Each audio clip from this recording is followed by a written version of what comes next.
আসসালামু আলাইকুম। আজকে আমরা খুবই গুরুত্বপূর্ণ এবং চমৎকার একটি ভিডিও নিয়ে আসছি।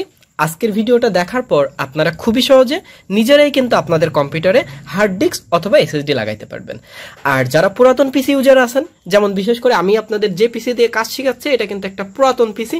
আর পুরাতন পিসি দিয়ে শেখানোর মূল উদ্দেশ্যটা হচ্ছে আপনাদের যাতে কোনো প্রকার ভীতি না থাকে, ভয় ভীতি না থাকে। আর মানে ব্যাকডেটেড জিনিসগুলো দিয়ে শিখলে হয় কি যে পরবর্তী জিনিসগুলো আপনি অনায়াসে পারবেন। ঠিক আছে, এই জন্যই পুরাতন জিনিসপত্র দিয়ে আপনাদের কিন্তু কাজ শেখাচ্ছি। তো এবার আসেন, তো যাদের পিসির স্পিডটাকে, পুরাতন পিসির স্পিডটাকে 4 গুণ করে নিতে চান, তো তাদের কিন্তু এসএসডির কোনো বিকল্প নাই। তো এখানে আমরা একটি নর্মাল এসএসডি ইউজ করেছি। তো এটা হচ্ছে সাটা এসএসডি, তো ডাব্লিউডি ব্র্যান্ডের। তো যেহেতু ওল্ড পিসি, এখানে আমরা খুব বেশি ইনভেস্ট করবো না, তো এই জন্য ডাব্লিউডি কোম্পানির একটি এসএসডি কিন্তু আমরা এখানে নিয়ে এসেছি। তো এখানে আপনাদের অনেক গুরুত্বপূর্ণ ইনফরমেশন কিন্তু আমার এখানে দেওয়ার আছে। ঠিক আছে, তো গুরুত্বপূর্ণ ইনফরমেশনের ভিতরে ফার্স্ট ইনফরমেশন হচ্ছে, আপনারা যখন এসএসডি কিনবেন, এসএসডি, তখন অবশ্যই এসএসডির সাথে কিন্তু একটা সাটা কেবল নেবেন। এই যে লাল কালারের যে কেবলটা, এটা কালারটা ফ্যাক্ট না, এটা দুইটা মাথা দেখুন। এই যে কেবলটা এইভাবে আমি আপনাদেরকে ফুল দেখাই, যে কেবলটা হচ্ছে এই যে এরকম। তো এইরকম কেবল কিন্তু সাটা কেবল আপনারা যখন এসএসডি কিনবেন তখন অবশ্যই কিন্তু আপনাদের সাটা কেবলটা নিয়ে আসতে হবে সঙ্গে করে। আরেকটা জিনিস, এসএসডি লাগানোর জন্য আপনারা কিন্তু দোকানদার কাছ থেকে একটি নাট কিন্তু নিয়ে আসবেন, কারণ হার্ড ডিস্কের নাট এবং এসএসডির নাট কিন্তু ভিন্ন। ঠিক আছে, আমরা অনেকেই ভুল করি, এসএসডি কিনি, কেবল নিয়ে আসি না, নাট নিয়ে আসি না, তার কারণে বাসায় এসে কিন্তু আমাদের প্রবলেমে পড়তে হয়। আরও একটি গুরুত্বপূর্ণ মেসেজ, খুবই গুরুত্বপূর্ণ মেসেজ। ঠিক আছে, তো যাতে আপনাদের কোনো প্রকার প্রবলেমে পড়তে না হয় সেই বিষয়টি আমি আপনাদেরকে দেখাবো। দেখুন, এটা হচ্ছে আমাদের পিএসইউ অর্থাৎ পাওয়ার সাপ্লাই ইউনিট বা পাওয়ার সাপ্লাই যেটাকে বলা হয়। তো পাওয়ার সাপ্লাইয়ের সাথে আমাদের দেখুন এই যে কেবলটা, এটাও কিন্তু একটি সাটা কেবল। ঠিক আছে, পাওয়ার সাটা কেবল। তো এই কেবলটা কিন্তু আমাদের হার্ড ডিস্কের সাথেও লাগে এবং হচ্ছে এসএসডির সাথেও লাগে, যেটাই বলেন না কেন। তো অনেকের পাওয়ার সাপ্লাই দেখা যায় কি, এই যে কেবলটা, এই সাটা কেবলটা অনেকের কিন্তু একটা থাকে। বাট প্রত্যেকটা পাওয়ার সাপ্লাই এই যে এরকম মাথা, আমি আপনাদেরকে আরেকটু সুন্দর করে বুঝাই দিই। ঠিক আছে, দেখেন এই যে এরকম কেবলটা একটা থাকে, আর প্রত্যেকের কিন্তু এই যে এরকম যে পয়েন্টটা, এটা কিন্তু সবারই থাকে। ঠিক আছে, বাট আমাদের এখানে দেখেন দুইটা, আমাদের এখানে কিন্তু এরকম কেবল আপনি দুইটা পেয়ে যাচ্ছেন। আপনাদের কিন্তু দুইটা নাও থাকতে পারে, আপনাদের এরকম আর একটা থাকতে পারে। আমাদের এখানে 3টা আছে, আপনাদের এরকম একটা থাকতে পারে। তো আপনি যদি দেখেন যে আপনার হার্ড ডিস্কের যে ছাটা বা এসএসডির জন্য যে ছাটা একটা আছে, তখন আপনার প্রয়োজন হবে কিন্তু একটি এরকম কনভার্টার, যার মাধ্যমে আপনি কিন্তু খুবই সহজে দেখুন আরেকটা এই যে ছাটা, এটা কিন্তু বের করে নিতে পারবেন। তো এটার দাম কিন্তু সর্বোচ্চ গেলে 15 থেকে 20 টাকা। ঠিক আছে, আমি এটা 10 টাকা দিয়ে কিনেছি, আপনাদের কাছ থেকে হয়তো বা 15-20 টাকা নিতে পারে। তো যাই হোক, এরকম একটা কেবল কিন্তু আপনারা কিনে নেবেন যদি না থাকে, আর যদি থাকে তাহলে তো ভালো, আমি আপনাদের সব কিছু শিখিয়ে দিচ্ছি। তো এবার এটা হচ্ছে হার্ড ডিস্ক, আমাদের এটা তোশিবা ব্র্যান্ডের একটা 4 TB হার্ড ডিস্ক। তো এখন হার্ড ডিস্কটা লাগাবো কিভাবে সেটা আমরা দেখবো। তো নাট লাগানো তো আসলে কোনো ব্যাপার না, মূলত ব্যাপারটা হচ্ছে যে লাগানোর কিছু নিয়ম আছে, সেই নিয়মগুলো আপনাদেরকে বোঝাবো। তো দেখুন, এটা হার্ড ডিস্ক, আপনি হার্ড ডিস্কটাকে এইভাবে ধরলে এখন দেখেন, আপনি যদি এইভাবে লাগান তাহলে এটা কিন্তু লাগবে না। এই যে এইভাবে একটু ফলো করেন, এইভাবে কিন্তু লাগবে না। কেন লাগবে না? কারণ আপনি উল্টো ধরছেন। এখন সদর উল্টো বুঝবেন কিভাবে? সহজ ভাষায়, এই যে দেখুন, এইটা আমি আপনাকে একটু হাত দিয়ে দেখাই। আর আমি জানেন তো আপনারা প্রত্যেকেই যে এক হাত দিয়ে ভিডিও করে এক হাত দিয়ে দেখাই। এই যে দেখুন, এই যে এটা, এই যে এই কালারের যে পোর্টটা, ঠিক আছে, এটা সবসময় উপরের দিকে থাকবে, অর্থাৎ এই যে এইভাবে থাকবে। ঠিক আছে, তাহলে বুঝবেন এটা কি সদরভাবে আপনি লাগিয়েছেন। ঠিক আছে, সদরভাবে। এই যে দেখুন, এই যে এখন কিন্তু আমি যেভাবে ধরছি এটা কিন্তু সদরভাবে আছে, অর্থাৎ এইভাবে থাকবে। ঠিক আছে, এই যে এইভাবে। ওকে, এবার চলুন আমরা পিসিতে হার্ড ডিস্কটা কিভাবে লাগাতে পারি সেটা এখন আপনাদেরকে দেখাবো। তো আবারও আমি বলে দিচ্ছি, যেটা সোনালী পাশ সেটা থাকবে উপরে, কালো যে দুইটা সেটা থাকবে এইভাবে নিচের দিকে। আপনি এইভাবে ধরলে কিন্তু হবে না, অর্থাৎ সোনালী গুলো এইভাবে দেখা গেলে হবে না, এটা এইভাবে উল্টাবেন। এটা কি কালো দুইটা দেখা যাবে, সোনালী কালারের একটা থাকবে কোথায়? উপরের দিকে। এবার আসেন আমি আপনাদেরকে ক্যাসিং সম্পর্কে একটু অবগত করি। ঠিক আছে, তো দেখেন এই যে এটা হচ্ছে আপনাদের ক্যাসিং, আপনাদের বিভিন্ন ভিন্নতা থাকতে পারে। তো এখন আপনারা লাগাবেন কোথায়? দেখেন প্রত্যেকটা ক্যাসিং এ এরকম পয়েন্ট দিয়ে দিয়েছে, যেমন 1টা 2টা 3টা এখানে লাগাতে পারবেন, পাশেরটায় লাগাতে পারবেন। আবার আপনি চাইলে এই যে এখানে যে পোর্টগুলো দেওয়া আছে এগুলোতেও লাগাতে পারবেন। তো আসেন আমি আপনাদেরকে এই সাইডের গুলো দিয়ে কিভাবে লাগাতে হয় সেটা এখন আপনাদেরকে দেখিয়ে দিচ্ছি। ঠিক আছে, তো চলুন আমরা দেখি। তো এই যে দেখেন হার্ড ডিস্কটা আপনারা যেভাবে ধরবেন, আশা করি ধরাটা আপনারা শিখে গেছেন।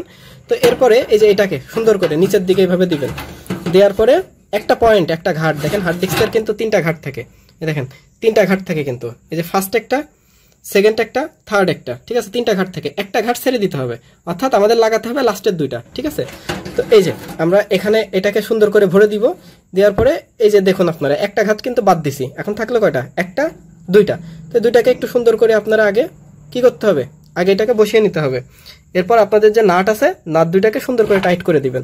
ওকে, আমরা এখানে নাটটাকে বসিয়ে নিলাম। এরপর আমরা কি করব, এরপর আমরা একটা এরকম টেস্টার অথবা স্ক্রুড্রাইভার দিয়ে নাটটাকে জাস্ট এইভাবে করে টাইট করে দিব। হয়ে গেল আমাদের হার্ড ডিস্ক লাগানো। এরপর আমাদের যে বাকি আরেকটা পোর্ট থাকলো, এই পোর্টও আমরা সেম ভাবে কি করব, আরেকটি নাট কিন্তু নিয়ে আসে এখানে আমরা আরেকটি নাট কিন্তু কি করব, এখানে জাস্ট লাগিয়ে দিব। প্রথমে হাত দিয়ে একটু ঘোরায় নেবেন, তারপর স্ক্রুড্রাইভার দিয়ে জাস্ট সুন্দর করে নাটটাকে টাইট করে দিবেন। ঠিক আছে, এভাবে অবশ্যই দুইটা নাট কিন্তু লাগাবেন, না হলে এটা লুজ হয়ে যাইতে পারে, পড়ে যেতে পারে। তো দেখুন নাট লাগানো শেষ। এবার আসেন যে পাওয়ার সাপ্লাইয়ের কোন দুইটা কেবল আমরা লাগাবো সেটা আগে দেখতে হবে। তো প্রথম হচ্ছে এই যে আপনারা পাওয়ার সাপ্লাইয়ের ভিতরে এরকম একটি সাটা কেবল পেয়ে যাবেন।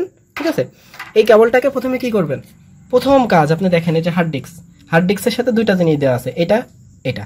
ঠিক আছে, উপরেরটার সাথে যাবে সাটা কেবল। সাটা কেবল কোনটা, এই যে লাল কালারের যে কেবলটা সেটা, অথবা কালো কালারের, অর্থাৎ এই সাটা কেবলটা যাবে উপরে, নিচে যাবে হচ্ছে পাওয়ার সাটা কেবল, অর্থাৎ পাওয়ার সাপ্লাইয়ের সাথে যে সাটা কেবলটা সেটা যাবে নিচে। তাহলে প্রথমে আমরা সাটা কেবলটাকে লাগিয়ে নিব। তো প্রথমে সাটা কেবলটা কিভাবে লাগাবো দেখুন, এই যে আমাদের যে সাটা কেবল এবং মাদারবোর্ডের সাথে কিন্তু আমাদের এখানে সাটা পোর্ট দেওয়া আছে। দেখেন সাটা, দেখছেন লেখাই আছে সাটা পোর্ট। তো এটা আপনাদের এই সাইডে থাকতে পারে, আদার সাইডে থাকতে পারে, আপনি দেখবেন আপনার এই পোর্টটা কোথায় আছে। ঠিক আছে, এই চারটা পোর্ট, এই চারটা পোর্টের সাথে আপনি ফার্স্টে কি করবেন, ফার্স্টে যে কোনো আপনার যেটা মন চাই, তো সাধারণত চেষ্টা করবেন 1 এবং 2তে লাগানোর জন্য। তো এই যে এটা হচ্ছে 1, এটা 2, 3, 4, ঠিক আছে, এইভাবে করে। তো আপনার যেখানে খুশি লাগান, এটা এমন না যে আপনার এই পোর্টে লাগালে ভালো হবে। তো একটা আপনি লাগাই দিলেন, এরপরে আপনি কি করবেন, এরপরে আপনি এটাকে উপরে লাগাই দিবেন। ঠিক আছে, এভাবে উপরে লাগাই দিবেন। তো উপরে লাগানোর আগে আমরা পাওয়ার সাটাটা লাগাবো। এটা আগে পরে ফেক না, তো পাওয়ার সাটাটা আগে লাগালে এটা আপনার কাজের জন্য সুবিধা হবে। তো আমাদের যে পাওয়ার সাটাটা আছে এটাকে জাস্ট আমরা হার্ড ডিস্কের এই যে এখানে সুন্দর করে লাগিয়ে দিলাম, হয়ে গেল। এবার আমরা কি করব, এই যে সাটা কেবলটা এটা লাগাই দিব হার্ড ডিস্কের সাথে। দেখুন এই দুইটা কেবল কিন্তু লাগালাম। এবার কেবল যেন এই যে ফ্যানের ভিতরে এটার ভিতরে ঢুকে না থাকে, এই কেবলগুলোকে আপনারা কি করবেন, একটু সাইড করে দিবেন, যেভাবে সুন্দর করে সাইড করে দিবেন, সুন্দর করে। ঠিক আছে, কিন্তু সুন্দর করে এটাকে ঘুরাই সাইড করবেন। তো আমি কেবল ম্যানেজমেন্ট করতেছি না, আমি জাস্ট আপনাদেরকে দেখাচ্ছি। তো এবার আসেন এসএসডির ব্যাপার। তো এই যে এসএসডি, আর এসএসডি তো এখানে বলার কিছু নাই। এখন আমার এখানে লাগাতে হবে, এখানে লাগাতে হবে। তাহলে ঠিক হার্ড ডিস্কের মতোই আমাদের দরকার কি আরেকটি সাটা কেবল। তাহলে আরেকটি সাটা কেবল আমরা কি করলাম, আরেকটি সাটা কেবল আমরা প্রথমে লাগাবো মাদারবোর্ডের সাথে সাটা কেবলটা, যে কোনো জায়গায় একটা জায়গায় লাগাই দেন। তো আমি এখানে আরেকটি কি করলাম, সাটা কেবল লাগালাম। ওকে, তো এবার আরেকটা কি করতে হবে, এই যে এসএসডির সাথে আরেকটি কেবল কিন্তু আমি এখানে, ওকে, আমি আরেকটি কেবল কিন্তু এখানে লাগিয়ে দিলাম। এবার বাকি থাকলো কি পাওয়ার সাটা। ঠিক আছে, তো এখানে আমরা কি করলাম, এখানে আমরা আসলাম, এই যে আমাদের যে পাওয়ার সাটা কেবল আছে এটাকে জাস্ট আমরা আরেকটি কেবল কিন্তু, তো আরেকটি কেবল লাগানোর পর আমরা এটাকে জাস্ট এইভাবে করে ধরবো।